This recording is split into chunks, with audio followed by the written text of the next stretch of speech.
ભાવનગર શહેરમાં ભારે વરસાદને પગલે પાનવાડી વિસ્તારમાં આવેલા કોમ્પ્લેક્સની બાલ્કનીનો ભાગ ધરાશાયી થવાનો બનાવ બન્યો હતો।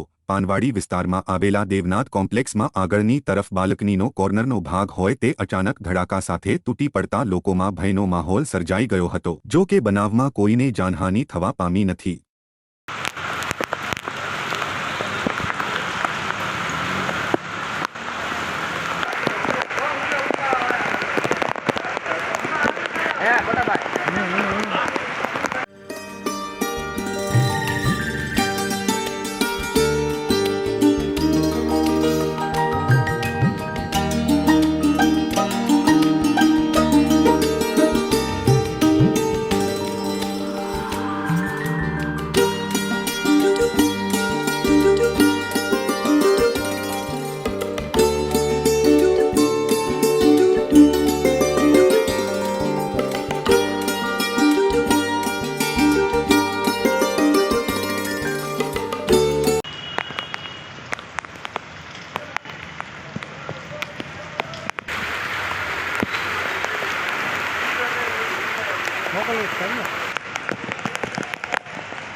જો લખ્યું